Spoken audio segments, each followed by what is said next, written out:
que lo conforman no cometieron un error al tomar esta decisión de sacar de manera tan, digamos, intempestiva a 18 generales de la policía? Yo no puedo responder eso. Yo no estaba en ese momento cuando se tomó esa decisión. Oye, pero no estuvo bien, ¿no? Claro, no es decir, no le voy a quitar todos los requisitos pues, para que sea claro, secretario general de Palacio. Claro, por supuesto. ¿Ya? Entonces, pero... La Comisión Permanente ha aprobado la acusación e inhabilitación, ojo, contra el expresidente Francisco Sagasti. ¿Por qué? Esto es importante recordarlo. Por el pase al retiro de 18 oficiales de la policía. Pero también han aprobado una nueva acusación contra el expresidente Martín Vizcarra por el famoso caso Vacuna Gate. Pero vamos al primer caso, el que tiene que ver con el expresidente Francisco Sagasti, porque estamos ya acá en estudios con José Eliche, que fue justamente ministro del Interior durante la gestión del expresidente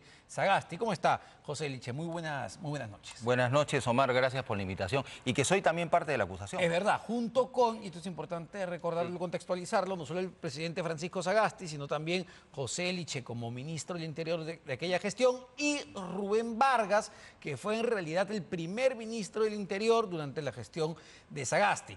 A los tres se les acusa y se les está, entiendo, inhabilitando, la propuesta es inhabilitarlo, justamente por este pase a retiro de 18 policías. Entonces, muy en concreto, para rebatir los argumentos que se han planteado en la Comisión Permanente y que tienen que pasar, ojo, todavía el Pleno del Congreso. Durante el gobierno de Sagasti se cometió abuso de poder al pasar al retiro de la manera en la que se pasó a estos 18 oficiales de la policía.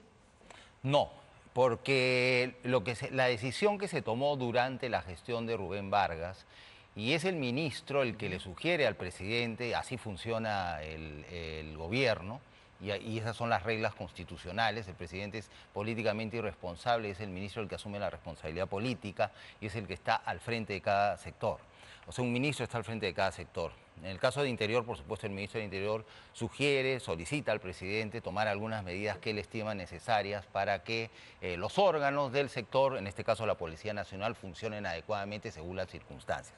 En ese momento, cuando Rubén Vargas era ministro del Interior, le sugiere esto al presidente Sagasti, luego de analizar profundamente los aspectos legales, políticos, etcétera, del caso o de la propuesta, pues el presidente la aceptó y expidieron las respectivas resoluciones supremas que determinaron el cambio del alto mando de la Policía Nacional según las reglas vigentes en ese momento, en especial el artículo 8º de la Ley de la Policía Nacional del Perú, que establece para este caso dos procedimientos, el procedimiento regular y el procedimiento extraordinario o excepcional. Y ustedes fueron, digamos ustedes, porque ya luego tú te incorporas al gobierno y cuando estas personas, cuando estos policías deciden pedirte o reiteren que por favor reconsideren esta decisión, tú ya como ministro del Interior les dices aquí no hay nada que reconsiderar. Claro, y entiendo que por eso te están incluyendo. Exactamente, ellos presentan una reconsideración y yo la declaro infundada, o sea, refrendo la resolución suprema que Rubén Vargas toma la decisión como ministro del Interior y tú refrendas esta decisión y le dices, oye, no, acá no hay nada que reconsiderar. Pero claro, o sea, además es un tema administrativo. Yo dije en el Congreso hoy día, ¿cuántas de las personas que están aquí presentes, no solamente congresistas, sino asesores, que han sido funcionarios, habrán firmado resoluciones similares? Es decir, ¿no?, que declaran, digamos, la improcedencia digamos, sí es importante entender descartan el pedido. Entonces todos debían estar inhabilitados. Sí es importante entender el fondo del asunto, porque claro, la policía no es cualquier institución, es una institución jerárquica donde evidentemente las personas que entran a la policía intentan hacer una línea de carrera desde alférez, entiendo, si eres oficial, desde alférez hasta general. Entonces, en este caso, la decisión que se tomó durante el gobierno de Sagasti en el 2020 fue sacar, digamos, pasar a retiro de un porrazo a 18 oficiales. ¿Cuál fue el argumento? Cosa que ya se había hecho en el pasado, ¿no? La desconfianza. ¿Por qué la desconfianza? Con los 18. Claro. Lo que pasa es, ¿cuál era la regla? La regla es que si tú nombrabas a un general de menor antigüedad, ¿no? Los otros eran de mayor antigüedad. Todos los de mayor antigüedad pasan al retiro. Ese es el modelo, digamos, excepcional que se utilizó y que estaba vigente en ese momento. Tanto así que en 2022 este Congreso modificó la ley para eliminar, entre otras cosas, ese procedimiento excepcional, ¿no? O sea que en ese momento estaba plenamente vigente. Desde el punto de vista legal y constitucional incluso no hay nada que objetar, pero sin embargo ahí tenemos una acusación.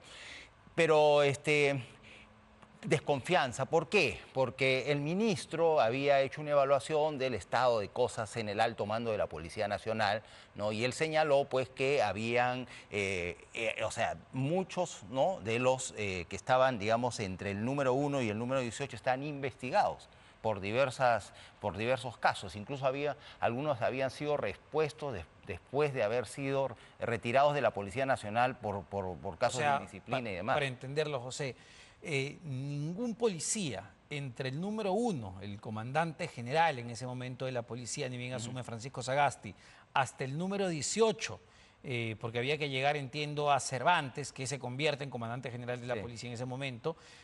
Nadie, ninguno de esos 18 se salvaba desde el criterio de Sagasti y Rubén Vargas, que toman la decisión. Bueno, yo no tengo aquel cuadro de composición y ese lo maneja mejor Rubén Vargas, que lo elaboró. Pero, por ejemplo, el comandante general de ese entonces, el general Velasco, no tenía ninguna objeción del presidente Sagasti. Es mal, él estuvo muy mal por el COVID. El presidente Sagasti, cuando se repuso, lo recibió en Palacio de Gobierno con mucho afecto y mucho respeto, ¿no? Pero después vino el planteamiento de los problemas que habían en el alto mando de la Policía Nacional y la forma como estaban ubicados en esos puestos. No se trataba de llegar a Cervantes, podría ser otro, ¿no? Pero esa pregunta mejor se la haces a Rubén Vargas. O sea, no se intentó porque fue un cuestionamiento que se hizo en ese momento. No se intentó poner a la fuerza al ex comandante general de la policía, César Cervantes, y debido a que se buscó, digamos, ese nombramiento, es que se pasó a retiro a los otros 18 generales. Así es. Y este no es el caso en que se haya pasado más un número mayor de generales al retiro. Hubo otros casos, ¿no?, en otros gobiernos. O sea, la regla ya se había aplicado. Y había además ido el caso al Tribunal Constitucional en varias oportunidades y el Tribunal Constitucional se había pronunciado. O sea, había toda clase de antecedentes que, digamos, apoyaban esta decisión en ese contexto normativo, ¿no? No había ningún problema. Además, el presidente de la República en el Perú pues es el jefe supremo de las Fuerzas Armadas, el jefe de Estado y del Gobierno, ¿no?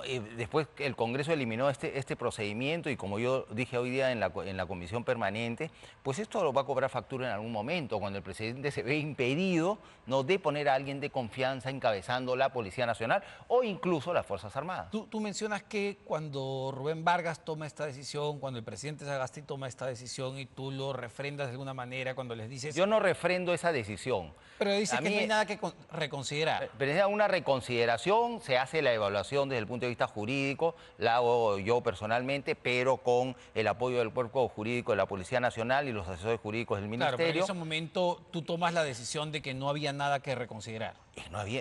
Pues no había nada que reconsiderar, porque la reconsideración, el pedido de reconsideración consistía, ¿no?, en que se reconsidere en tanto era inconstitucional, ilegal y demás, pero no lo era, pues entonces no. Pero ellos tenían, digamos, otros fueros a los que recurrir, como el fuero judicial, que en efecto lo han hecho y ahí están. No sé cómo va, yo no sé el proceso. Sino también incluso entiendo que un grupo de generales presentó una denuncia constitucional ante la Subcomisión de Acusación. No, claro, no. La denuncia constitucional, son 3 denuncias constitucionales. Sí. Una la presenta un congresista que no recuerdo el nombre, la otra el grupo de generales, que han presentado 2 en realidad, y otro proceso que está en inicio, y al final presentó una denuncia constitucional, que ha sido el más entusiasta, además denunciante, el congresista Cueto. Eso es así, son 3. Pero en ese momento, cuando se toma esa decisión, recuerdo muy bien que sale un comunicado de un grupo de exministros del Interior donde señalan lo siguiente, para contrastar las versiones, porque tú dices, oye, es verdad, no nos fuimos, o el presidente Sagasti y el ministro de ese entonces, Rubén Vargas, no fueron por el camino regular a lo que establece la ley, sino que tomaron una excepción que también permitía la ley. No, es que, Omar, como tú lo dices, quien esté escuchando va a interpretar que hicimos algo, digamos, distinto a lo que dice la ley. No, la ley establecía dos, digamos, caminos, 2 procedimientos posibles que el presidente de la República podía utilizar. El regular, que no utilizó, que era, digamos, tomando de la terna esta de los más altos oficiales a quien... Solo para precisar ese camino que es bien importante, Sí. ¿no? Y lo mencionan los exministros del Bueno, Interior. ellos lo pueden decir Dicen lo siguiente. de los exministros he escuchado de toda clase de versiones. Pero es, digamos, es digamos, ver. el procedimiento regular, ¿no? Lo que ellos mencionan. Sí. El comandante general de la Policía Nacional del Perú se elige entre los 3 tenientes generales más antiguos. Y en el caso de no haber los tenientes generales suficientes, la terna se completa con los generales de mayor antigüedad en el escalafón. Ellos dicen que con el caso de Cervantes no se cumplía la antigüedad suficiente para esta designación. Es lo que mencionaron. Ellos se están refiriendo al procedimiento regular.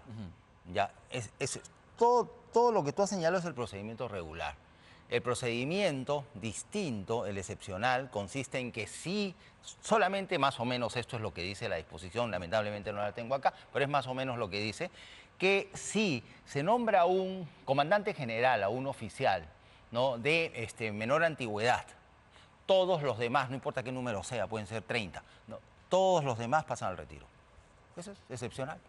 Ya, pero nuevamente entiendo que es excepcional, pero no afecta justamente a una institución, no afecta a la línea de carrera, no afecta, porque no estamos hablando de cualquier institución, hablamos de una institución donde la línea de carrera es sumamente importante. Cuando yo llegué a la policía, cada quien estaba en su puesto, ¿no? Teníamos a los jefes de las regiones policiales, de las subregiones, de los frentes policiales, teníamos a los jefes de los organismos especializados más importantes de la Policía Nacional, teníamos al jefe de la región policial de Lima, que después ha sido comandante general de la Policía Nacional, el general Jorge Angulo, ¿no? Teníamos al jefe de la DIRCOTE, que ahora creo que es jefe de Estado Mayor de la Policía Nacional.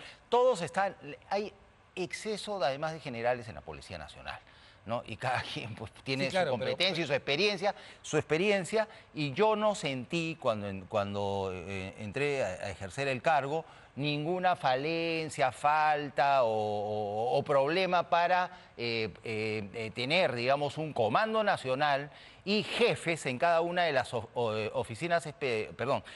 dependencias especializadas de la Policía Nacional que permitan a la Policía Nacional hacer su trabajo. No tenía ningún problema. Visto de esa manera, y trato de ponerme para contrastar los argumentos en la posición del Congreso de la República, la Subcomisión de Acusaciones Constitucionales, es, yo tengo que ir por el camino excepcional que me permite la ley, como tú estás señalando, pese a que estos exministros dicen lo contrario, me voy por el camino excepcional porque necesito, porque quiero que esté el número 19, así no cuente con la antigüedad necesaria. Y sube el designo y me tengo que volar a los otros 18. No necesitaba antigüedad necesaria. No necesitaba antigüedad necesaria. Porque me voy por el camino excepcional. Claro. Claro.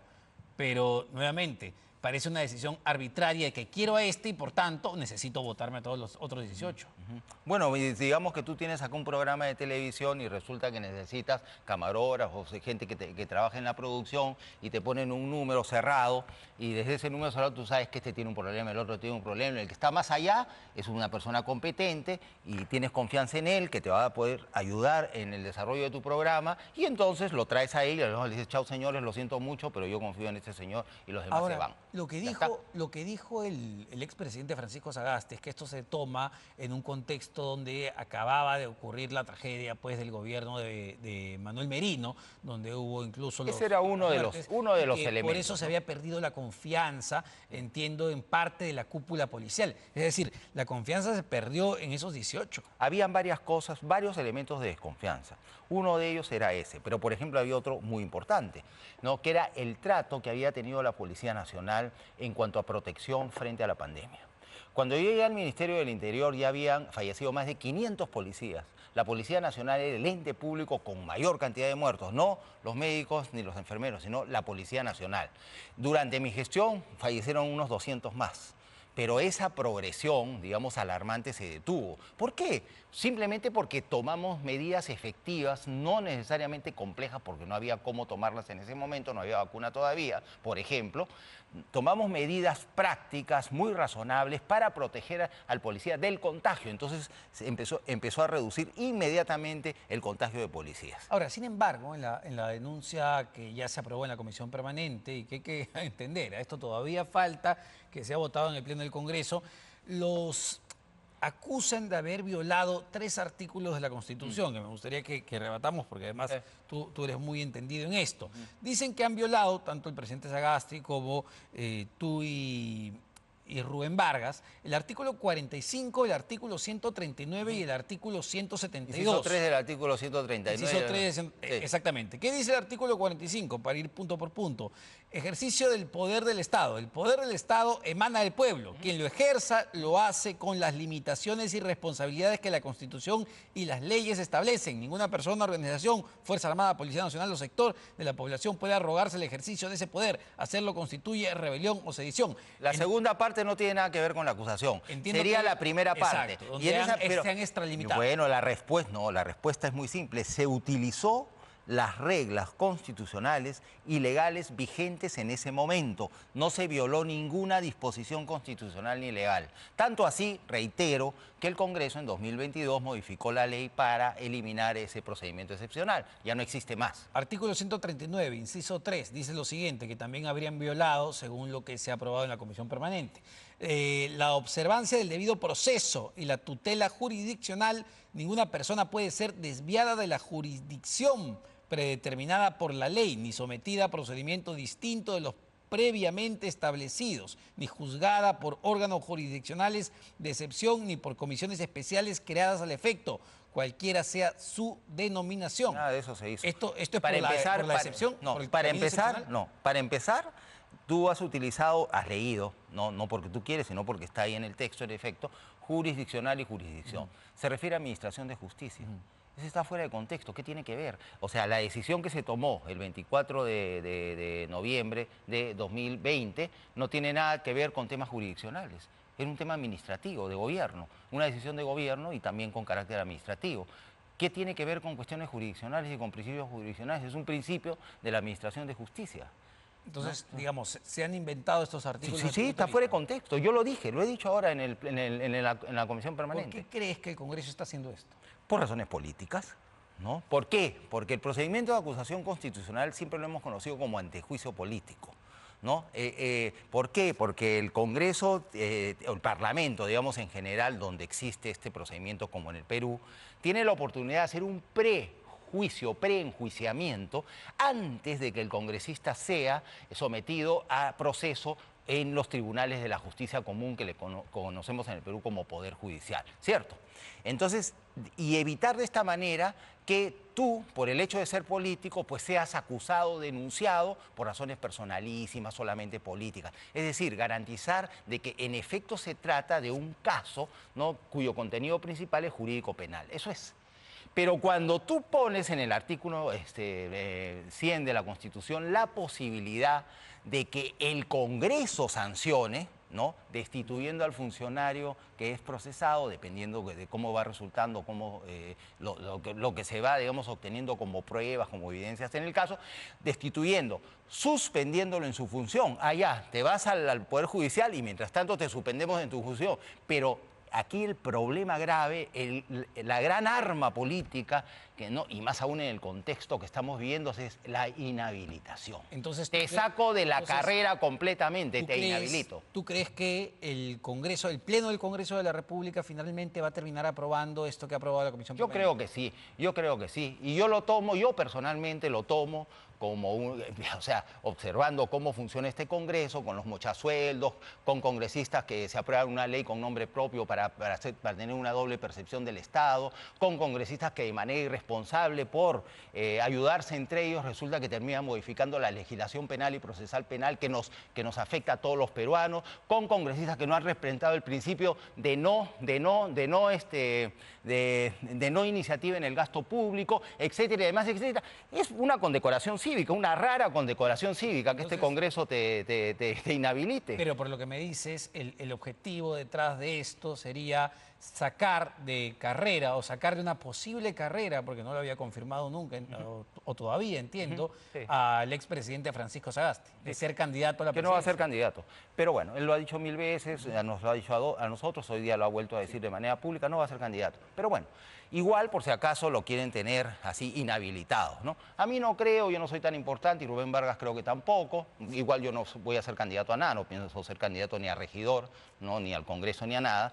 Pero igual, o sea, es como un pequeño insulto que te inhabiliten. O sea, para quienes lean el resultado de este proceso en otros lugares, en otros países, en otro contexto, pues van a decir, no, el señor está inhabilitado. Sin embargo, más allá de los objetivos o de las intenciones reales de este Congreso de la República y las diferentes bancadas que lo conforman, no cometieron un error al tomar esta decisión de sacar de manera tan, digamos, intempestiva a 18 generales de la policía. Yo no puedo responder eso. Yo no estaba en ese momento cuando se tomó esa decisión. Yo creo, estoy seguro, mejor dicho, que yo no cometí un error, ¿no?, al refrendar esas resoluciones sobre las reconsideraciones que presentaron.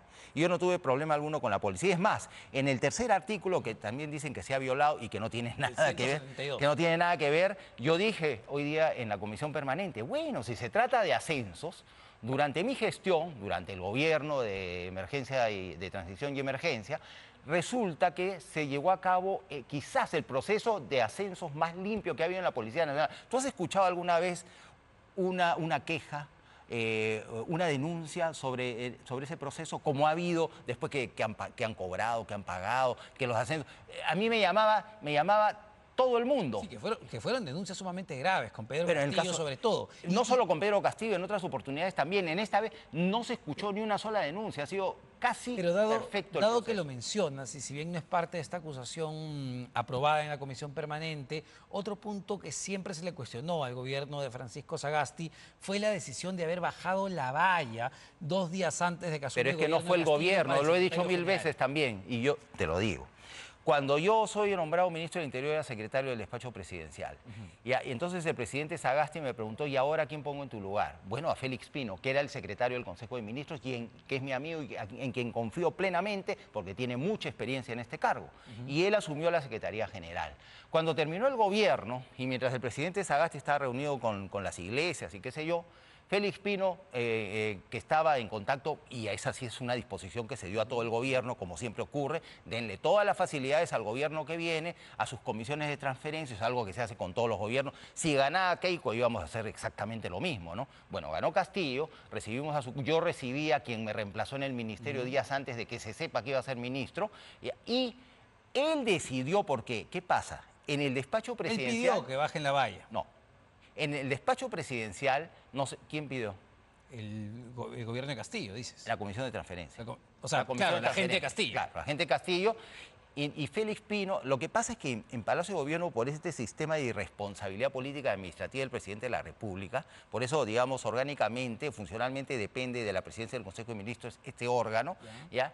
Y el titular del pliego, o sea, tú sabes, ¿no? El titular del pliego, bueno, es el responsable de todo, es el secretario general del despacho presidencial, o sea, Félix Pino.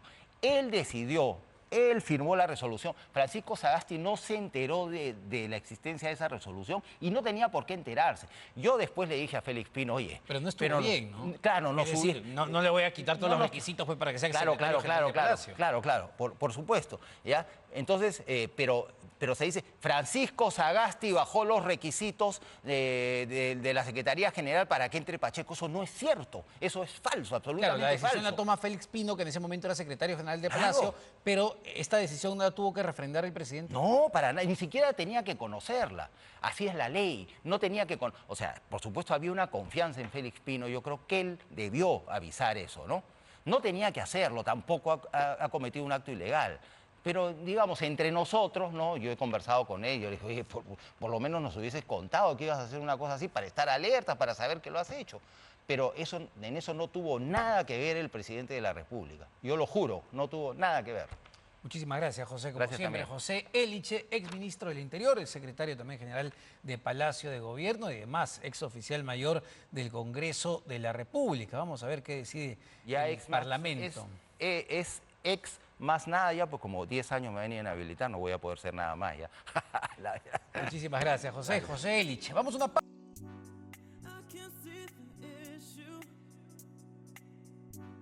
Yeah, believe me, I need to keep myself alive.